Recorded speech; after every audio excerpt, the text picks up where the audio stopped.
Salut Raphaël, je suis très heureux de t'accueillir et pour mettre un peu de relief dans ce qui nous lie en fait, c'est que moi j'ai croisé ton portrait sur Facebook et je t'ai contacté, je t'ai demandé en ami et on a commencé à échanger ensemble, notamment il y a quelques jours là. C'était un échange pour ma part très enrichissant, très inspirant et je voulais faire ce café talk avec toi parce que même si je sais que tu es quelqu'un de très sensible et tu sens les gens, tu es même extra sensible, j'ai plaisir à te poser quelques questions aujourd'hui. Mais avant toute chose, je t'invite à te présenter en quelques mots, même si je sais que l'exercice, il est pas forcément facile parce qu'on ne se présente jamais en quelques mots, en quelques phrases. Mais pour tous ceux qui nous regardent, qui nous écoutent, est-ce que tu peux me dire qui tu es, où tu habites, parce que je sais que tu n'habites pas en France, et pourquoi tu as des mains avec 5 doigts? Non, ça c'est des conneries. Alors je te laisse te présenter. Donc, bonjour Thierry. Donc, mon nom c'est Raphaël Hoffman. Je pratique essentiellement en Belgique. Ça veut dire ici en Belgique, je fais des sessions individuelles qui sont axées surtout sur le domaine du psycho-émotionnel et psychosomatique. Ça veut dire je rentre en contact avec la personne une fois à travers le biais du langage, de la communication verbale et non verbale. Et puis surtout, j'utilise le corps pour avoir un deuxième billet de communication et un billet de communication qui pour moi est voilà, extrêmement juteux, extrêmement fort. Oui, donc mon activité, comme je l'ai dit, c'est principalement ici en Belgique, mais pour l'instant, les stages, je les fais essentiellement en France, parce que c'est tout simplement déjà un pays que j'aime beaucoup. Et le fait de voyager en France et en même temps vivre mon activité, ça, c'est quelque chose qui est extrêmement, extrêmement plaisant. Et en France, qu'est-ce que tu fais, toi? Qu'est-ce que tu fais? Des séminaires, des ateliers, des conférences? Sous quel format tu te sens le plus libre par rapport à ça? Ah, le plus libre, je me sens pour l'instant encore dans les séminaires qui sont sur un week-end entier. Parce que tout simplement, il y a une notion d'espace et de temps qui laisse plus de possibilités, aussi plus de temps pour la découverte de certaines choses en soi, des fonctionnements, pour en profiter, pour l'appliquer aussi déjà directement en dehors des cadres on va dire, de travail. Euh, mais il y a aussi des petits ateliers que je fais en France qui durent entre 3 et 4 heures, qui elles sont très intéressants aussi, mais beaucoup plus intenses pour moi. Comme il y aura moins de temps, quand même il faut, moi j'aime bien ouvrir, quand j'ouvre un cercle, j'aime bien aussi le terminer, ça veut dire faire le cycle complet, et j'ai pas envie de faire un cycle qui va seulement jusqu'à la moitié. Et c'est pour cela qu'en ce moment, je me sens le plus à l'aise avec les séminaires. Tu as un site internet sur lequel on peut éventuellement réserver avec le maximum d'informations? Ouais, j'ai un site internet qui est raphaelhoffman.be. Et puis, je fonctionne aussi beaucoup par le biais de Facebook, parce qu'il y a plus de visibilité, il y a d'autres options, il y a d'autres options de communication aussi. C'est pour cela que je fonctionne aussi avec un site Facebook qui s'appelle Momentum, où je communique aussi sur les événements et aussi sur des questions et des thèmes que j'aborde. D'accord. Et ces thèmes, tu les trouves comment, toi? C'est par rapport au retour, aux différents retours que tu as de stage? C'est des feedbacks qu'on te fait et qui te donnent l'idée de le développer? Ou alors c'est quelque chose que tu ressens par un canal d'intuition, peut-être? Mhm. Mhm. Je pense que c'est un mélange des deux, en fait. C'est une fois moi qui sors les idées qui sont à l'intérieur de moi. si c'est à l'intérieur du corps ou à l'intérieur de la psyché, qui elles ont envie de sortir. J'ai envie de les prononcer, j'ai envie de les partager, j'ai envie d'échanger, j'ai envie de me rencontrer, de rencontrer aussi l'humain autour de moi avec son propre fonctionnement qui peut parfois différer beaucoup du mien.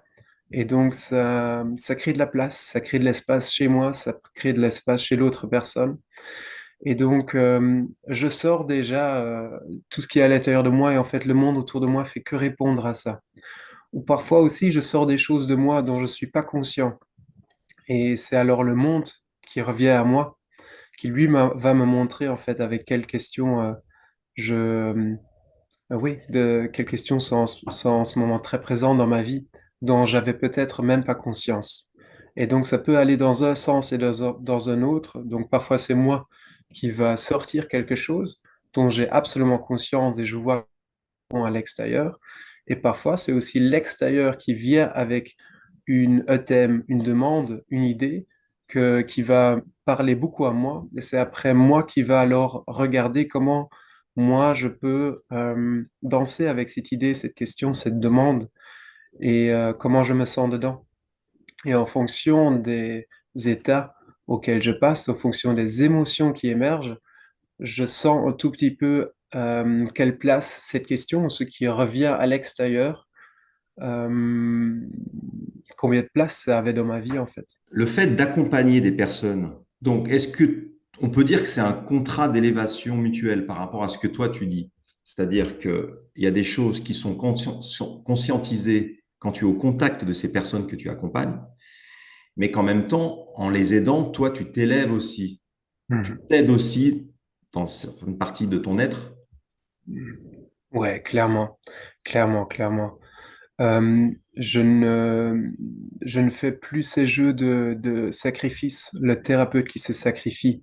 Ça, c'est quelque chose que j'ai fait pendant un certain moment, mais c'est quelque chose où j'ai senti ça fait ni du bien à moi et finalement pas du bien à l'autre personne que j'ai en face de moi non plus. Je cherche toujours des situations de win-win, gagnant-gagnant. Ça veut dire où est-ce que moi je peux exprimer quelque chose qui m'est important, qui me donne une sensation vivante, qui est intéressant, qui fait en sorte à ce que moi je peux me rencontrer et comment l'autre personne peut profiter en même temps en fait de besoins ou voire de désirs que moi j'ai à l'intérieur de moi. Et en fait, si nous deux, on peut faire marcher ensemble, comme ici maintenant avec l'interview, si moi je peux faire ici quelque chose que je sens que c'est agréable, que c'est intéressant pour moi de le faire et il y a une grande curiosité à ça. Et en même temps, toi aussi, tu peux en profiter à ta façon avec tes préoccupations Mm. de ce que, ouais, de ce que cet échange va amener. À ce moment-là, ça, c'est magnifique. Parce que sinon, il y a toujours une dynamique de méfiance. Parce que moi, je veux quelque chose dont l'autre n'a peut-être pas besoin. Ça veut dire comment je le joue, comment je le manipule, ou soit aussi la peur de se faire demander quelque chose de soi. Par exemple, le patient qui me demande à moi d'être d'une certaine façon, mais qui est euh, trop éloigné de qui je suis aujourd'hui. À ce moment-là, je peux me tordre, mais est-ce qu'à ce moment-là, je gagne vraiment quelque chose? Sauf si c'est peut-être merci et un sourire à la fin de la séance, euh, une première réaction très positive, mais qui finalement n'aura pas bougé vraiment quelque chose en profondeur. Ça veut dire, au fond, je pense que si moi je vais honnêtement et véritablement en contact avec l'autre personne a la possibilité de faire la même chose avec moi et c'est là où réellement les choses commencent à bouger. Je bouge et l'autre personne bouge aussi. Très bien. Et quand tout à l'heure tu disais, je ne me sacrifie plus, Mhm. j'accompagne quelqu'un, est-ce que tu peux mettre un peu plus d'explications par rapport à ça? Qu'est-ce que c'est pour toi se sacrifier quand tu es... Parce que dans les personnes qui me suivent, il y a beaucoup de thérapeutes et de coachs. Et ça, je Mhm. pense que ça va résonner par rapport à ce que tu dis. Mais est-ce que toi, tu peux en dire plus par rapport à ta grille de lecture, en tout cas, et ton expérience de vie? Ouais. Donc, ce que je vois beaucoup, c'est que, il y a des personnes qui commencent parfois, ou des thérapeutes, qui commencent à se tordre pour répondre à quelque chose où ils pensent que c'est la demande qui vient de l'extérieur. Par exemple, si j'ai un patient qui vient avec une certaine demande, moi j'interprète à ce que, par exemple, cette personne maintenant, elle a besoin de, de beaucoup de douceur, de beaucoup de calme, de beaucoup de gentillesse, de beaucoup de temps. Sauf que moi, je suis à l'intérieur de moi, mon instinct, il a tout autre élan. Lui, il a envie d'aller secouer la personne et peut-être aller réveiller quelque chose. Je pense qu'il y a beaucoup de thérapeutes qui font la thérapie avec une certaine tension à l'intérieur d'eux. Euh, le moment où je dois trop me tordre pour répondre à besoin ou à une demande de l'extérieur, à ce moment-là, je me fais rien de bien. Je dois encore recommencer, je dois encore parler plus vrai.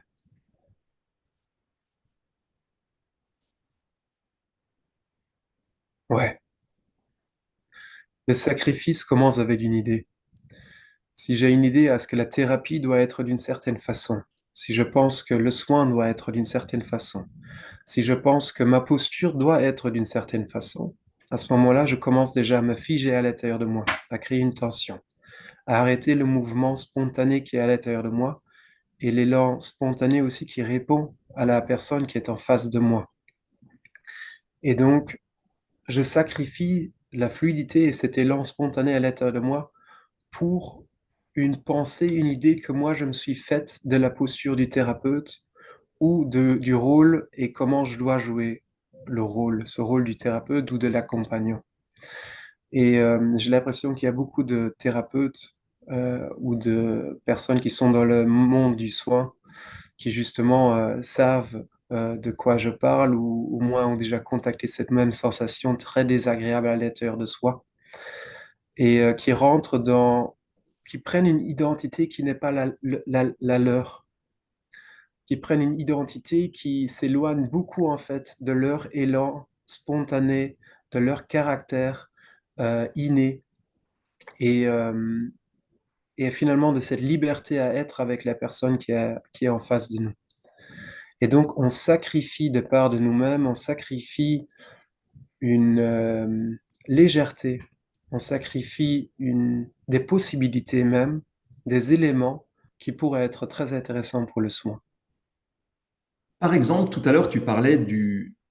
Toi, tu as deux axes en fait. Tu as la psyché et le soma. J'ai beaucoup de personnes qui me contactent et qui sont bloquées sur le fait de ne pas mettre des actions en place dans leur vie Mhm. pour changer de, je sais pas, de métier, de créer quelque chose de beaucoup plus inspirant pour eux. Ils sont enfermés dans un système dans lequel, d'un côté, ils sont dans le confort, pour tout un tas de raisons, mais d'un autre côté, ils sont appelés à faire quelque chose d'autre, Mhm. comme un appel de l'âme, en fait. Ouais. Toi, par rapport à ton approche de la psyché et du soma, quand une personne est dans ce contexte-là, est-ce que toi, tu vas jouer en la scannant parce que tu es quelqu'un de très, très intuitif? Comment tu vas savoir sur quel levier tu vas utiliser ton accompagnement, côté psyché ou côté soma, ou les deux? Comment Mhm. toi, tu l'appréhendes ça? Mhm. Euh, Premièrement, c'est simplement être à l'écoute pour moi, être à l'écoute des mots que la personne utilise, mais aussi à l'écoute du corps et du système nerveux. Euh, j'ai une intuition souvent qui me dit, OK, maintenant c'est déjà quelque chose qui est dans la parole et dans la communication. Et en fait, finalement, j'ai aussi toujours la preuve à l'extérieur de moi. Si je vois déjà, juste en communiquant, en parlant, il y a quelque chose qui commence à bouger dans la personne, où la personne, elle se sent à l'aise avec ça, je sens que, OK, probablement, c'est la bonne direction. Si je sens que c'est un processus qui est euh, saccadé, qui a du mal à démarrer, etc., ben à ce moment-là, c'est peut-être intéressant de le commencer par un autre biais qui pourrait être celui du corps. Euh, ouais, c'est encore une fois être à l'écoute et tout simplement, si moi je ne le sais pas, tout simplement le demander, ce que la personne propose, ce dont la personne a spontanément envie, et puis démarrer sur ça et jouer avec ça. Et oui, la psyché et le soma, ça c'est les deux biais qui sont pour moi très très intéressants. et tu as nommé les actions à mettre en place. Pour moi, c'est absolument important d'ancrer toutes les pensées et tout ce qui a été parlé, tout ce qui a été bougé dans le non visible, ça veut dire comme les pensées, les idées, les croyances, etc., que ça trouve un endroit d'ancrage. Et l'endroit d'ancrage, le premier endroit d'ancrage, c'est le corps. Tout simplement en pas seulement pensant une émotion, mais en la sentant dans le corps, il y a toute autre chose qui se passe, il y a quelque chose qui bouge.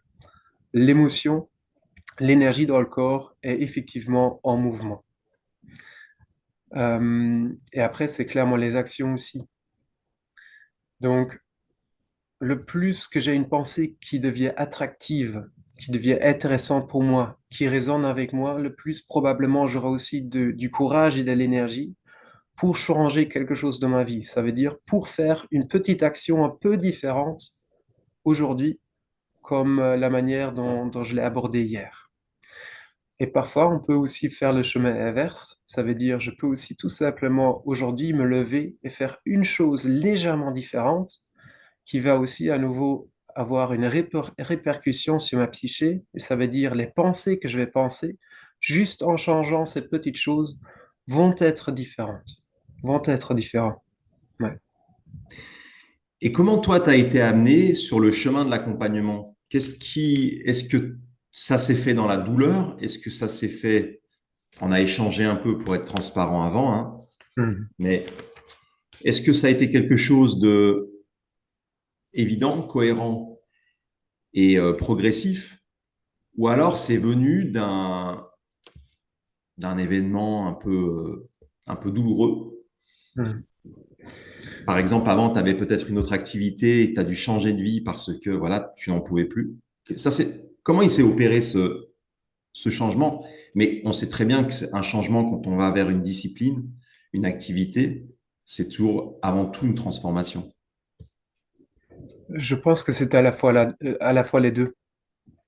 C'est à la fois quelque chose de très spontané, quelque chose qui m'a amené aujourd'hui à cet endroit où je suis, où je ne sais pas exactement comment je suis arrivé là, quelle situation j'ai dû fréquenter pour être effectivement ici à cet endroit-là, pour avoir cet échange avec toi.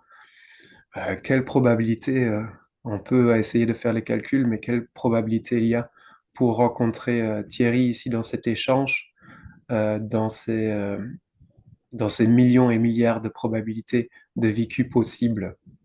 Donc il y a clairement quelque chose que je ne peux pas contrôler. Euh, après, je pense qu'il y avait toujours une grande fascination pour la psyché, pour le corps, pour le fonctionnement simplement de la nature et comment moi je communique avec la nature.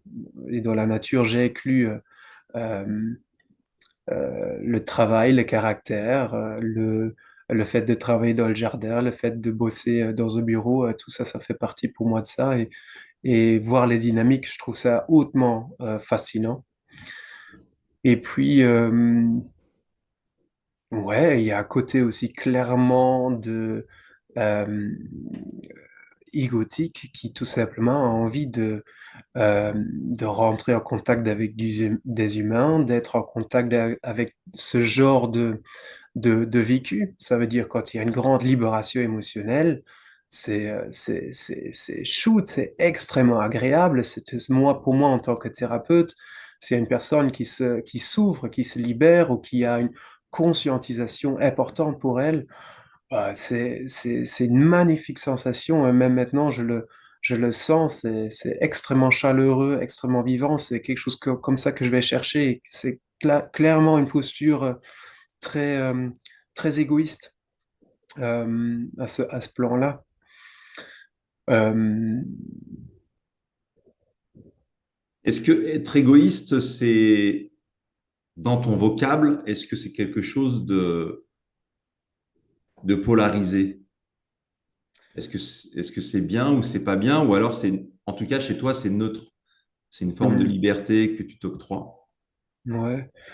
Euh, je reviens à un point que j'avais mentionné au début de la conversation. J'adore les sensations et les situations win-win, gagnant-gagnant. Le moment où je peux exprimer mon côté égoïste, ça veut dire là où moi j'ai des envies, où moi j'ai des besoins, et je peux les exprimer et en même temps, il y a d'autres personnes qui en profitent.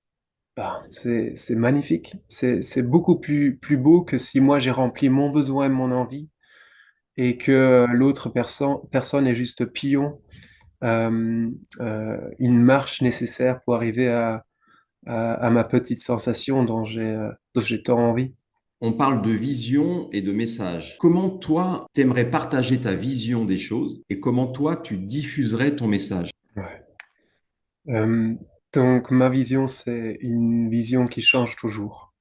Ça veut dire, ma vision, elle est stable et ancrée dans le fait qu'elle bougera toujours et qu'aujourd'hui, avec toi, quand je la partage, ce sera une autre que celle que je partage demain. Au fond, ce sera toujours la même parce qu'elle tend vers la même chose et ça, c'est celle de j'ai envie de me sentir bien dans mon monde. Et la vision que j'ai aujourd'hui, c'est tout simplement la vie que j'ai maintenant autour de moi. C'est maintenant la vie que je vis aujourd'hui avec les émotions, les belles sensations, les sensations désagréables. Ça, c'est ma vision du monde et c'est parfait. Ça veut dire le monde qui est comme ça maintenant autour de moi, il est parfait. Même aux endroits où j'aimerais bien qu'il soit différent. C'est parfait comme ça maintenant, même si j'aimerais qu'il soit différent, mais ça fait partie de ma vision du monde que c'est même normal de vouloir changer le monde qui est autour de soi. Ça veut dire que toutes les dynamiques, tout ce qui se passe maintenant ici, euh, c'est OK, c'est parfait, et c'est à soutenir, à rendre plus vivant, à rentrer encore plus, il faut encore rentrer plus en contact avec ça si on a envie de rentrer plus en contact encore avec sa vision. Et qu'est-ce que tu dirais des personnes voilà, qui observent la société, enfin, de temps en temps comme moi, et qui te disent que bah, tout part en brioche, tous les systèmes s'effondrent, les Mhm. gens ne croient plus en rien, Mhm. et tout ce qui va avec, en fait. Qu'est-ce que toi, si tu les avais en séminaire, ces personnes-là, qu'est-ce que, ce serait quoi ton approche par rapport à ça, par rapport Mhm. à leur discours et ce qu'elles vivent, parce que c'est leur réalité. Ouais, exactement. Et comme tu le dis, c'est leur réalité. Et c'est à rentrer en contact avec leur réalité, à écouter à quel point leur réalité d'aujourd'hui est vraiment encore en alignement avec leur réalité euh, au niveau de l'instinct, au niveau du cœur. Il s'agit d'enlever la pression et la charge aux endroits où c'est plus nécessaire. S'il y a une réalité, une personne qui vit dans un monde extrêmement violent, qui est dangereux, où il faut plus que se protéger. Ça veut dire elle vit plus que des émotions qui vont en fonction de cette vision du monde. Et à ce moment-là, je me pose la question, est-ce que ça sert encore beaucoup à cette personne-là? Il y a parfois des personnes qui se sentent encore bien dedans. Et je pense que nous, on se reconnaît aussi parfois bien dedans, que ça fait du bien de parfois se rouler un peu dans sa pitié et dans le fait que tout est mauvais, etc. Et puis après, on a pleurniché un peu et on continue. Mais des personnes qui restent vraiment bloquées dans une telle vision et qui peuvent plus vivre autre chose que cette réalité, par exemple, très violente, dangereuse et hostile, euh, à ce moment-là, c'est à nouveau faire en sorte à ce que les personnes peuvent encore une fois rencontrer une autre réalité à l'intérieur d'eux. Juste avoir à nouveau le choix libre de choisir entre, OK, où est-ce que j'ai envie de mener mes combats dans la vie? On peut le choisir. Je pense que les combats dans la vie sont toujours présents. Et il y a des situations où on peut le choisir. Euh, ouais, exactement. Derrière une vision du monde qui est où il y a un monde qui est dangereux, difficile à vivre et souffrant et chaotique. Euh, si on va au-delà de cette idée, de cette pensée, de cette narration, on rencontre une sensation, on rencontre une émotion, on rencontre un élan. Et cet élan, souvent, quand il y a une vision qui est très, très, très étroite, il y a juste tout petit mouvement. Par exemple, ici, entre mes deux mains, il y a juste tout petit mouvement qui est encore possible. Et ça veut dire c'est seulement cette réalité-là qui est possible et aussi finalement seulement cette expérience qui est possible. Ça veut dire finalement c'est une expérience extrêmement pauvre. Elle est profonde parce qu'elle va beaucoup dans le même sens. Ça veut dire elle peut aller très loin, mais elle est très pauvre parce qu'elle vacille juste entre ces deux limitations-là. Et à ce moment-là, c'est très très important ou très très intéressant. Moi, je trouve ça super fascinant à donner à nouveau un peu plus de place à ce mouvement-là, à ce qu'au niveau de la vision du monde s'écarte un tout petit peu, à ce que peut-être le monde est encore très dangereux à certains endroits, et il faut avoir de la méfiance, mais peut-être il y a aussi des zones et des endroits dans le monde qui sont extrêmement paisibles, qui donnent de l'espoir, qui sont réconfortants. Et comme ça, on peut à nouveau choisir un tout petit peu plus entre, OK, par exemple, maintenant ici, j'ai Thierry devant moi. Est-ce que j'ai envie de me fermer, d'être en méfiance vis-à-vis de ces questions? Est-ce que j'ai envie de me figer? Est-ce que j'ai envie d'être figé aussi vis-à-vis de ce que ça peut donner, ce qui peut émerger ici de cet échange? Ou par contre, est-ce que peut-être aussi Thierry, ça peut être quelqu'un qui est extrêmement sensible, extrêmement doux, extrêmement à l'écoute? Et ça fait beaucoup de bien de parler comme ça avec lui. Mais si je suis obligé de voir toujours et de garder la méfiance avec Thierry maintenant, ben, je suis toujours très très limité avec mes possibilités. Tu m'as dit, en fait, les moteurs d'expansion de l'être sont la souffrance, l'ennui et la peur. C'est-à-dire que quand on est dans une situation inconfortable, c'est ça qui va nous faire bouger en fait. Mais alors comment toi tu définis cet espace à partir duquel on switch, on transmute cette souffrance, cette peur, cet immobilisme en quelque chose de plus grand? Comment on le transcende? Qu'est-ce qui fait que, est-ce que c'est différent chez chaque personne? Est-ce que le curseur, il est plus ou moins haut chez chaque personne, chaque humain? Comment toi, tu le vois ça? J'aborde cette question de la façon suivante, c'est que je fais de la souffrance, de l'ennui et de la peur mes amis. Et on a tous une tendance à faire de la souffrance, de l'ennui et de la peur nos ennemis. Et pourtant, pour moi, c'est les maîtres parfaits dans la vie. Pour moi, il y a pas des maîtres qui sont plus intelligents et mieux foutus dans le fonctionnement de la psyché humaine que, que ces trois-là. Si concernant la question de l'expansion ou du progrès ou du grandissement, le fait de grandir et de se développer et de se laisser développer. Euh, Tout le monde a envie de se sentir bien. Si je ne me sens pas bien, je sais que en général, il y a quelque chose à changer. Soit ma posture est ailleurs, ou soit quelque chose à l'extérieur de moi. Et sans la souffrance, sans l'ennui, sans la peur, euh, je ne le saurais pas. Je ne saurais pas où je navigue dans ma vie. Je ne saurais pas vers où quelque chose à l'intérieur de moi pousse. Et ça veut dire avec l'ennui d'un côté, la peur de l'autre côté, parce que trop d'ennui fait souffrir, trop de peur fait souffrir aussi. Tout simplement, moi, je peux ici naviguer entre les deux.